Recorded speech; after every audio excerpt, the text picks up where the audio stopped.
My name is Todd Kresnick, and I'm a senior at Lamar University, seeking a bachelor's degree with an emphasis in criminal justice. Ladies and gentlemen, America is a very violent nation. Let me repeat myself. America is a very violent nation, and that violence is affecting our youth. In 2010, there were approximately 15,000 homicides in this country. About 60% of those homicides were done with a firearm. In that same year, there were about 85,000 rapes. And further, there are about 780,000 aggravated assaults in this country. Ladies and gentlemen, we have to do something about this violence and save our children. The United States is a violent nation, and statistics don't lie. There are multiple causes of youth violence in this country, such as poverty, neglect, and the loss of family values. There are methods and solutions to this problem which may increase the likelihood of the youth becoming a functional and productive member of society.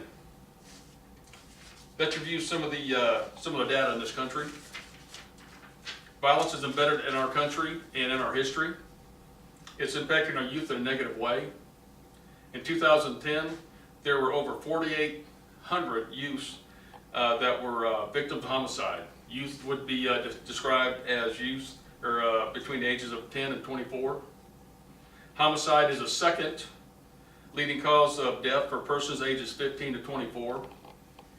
Among homicide victims ages 18 to 24 in 2010, 86% were males. 86% were males. That's a little over 4,200 people, and about 83% were killed with firearms. Each year, the cost of dealing with youth homicide and assault type injuries is over $16 billion. $16 billion, and that has to do with medical costs and loss of wages. Youth violence can be traced back to many elements. There are many causes of youth violence in America.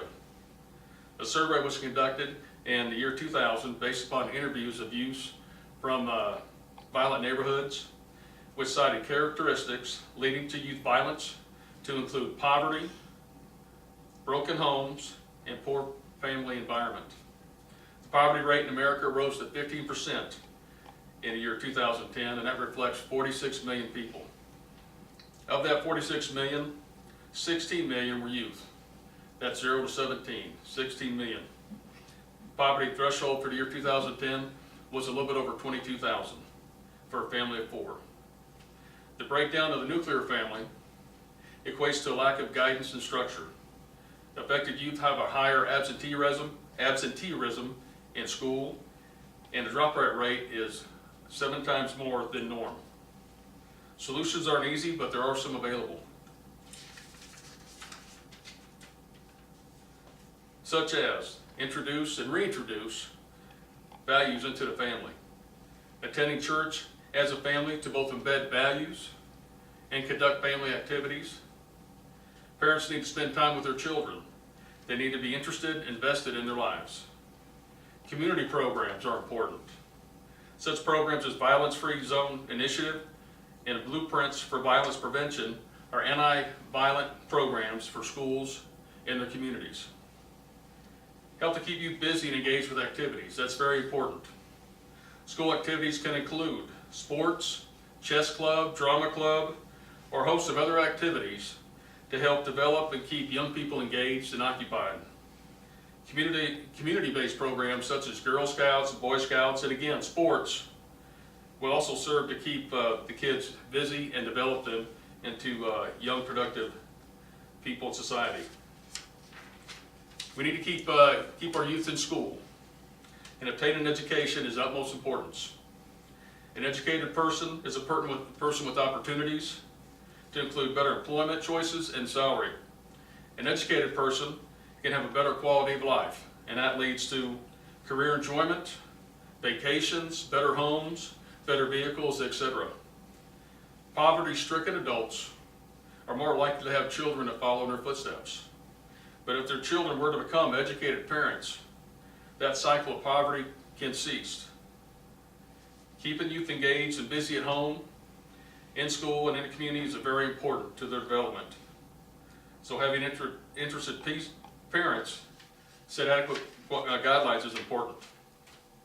It's imperative we understand the cause of violence in our country so as to find real solutions to keep our youth protected and safe in our communities.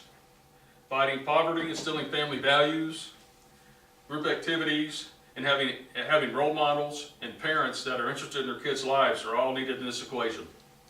Let us recall a quote from President John F. Kennedy.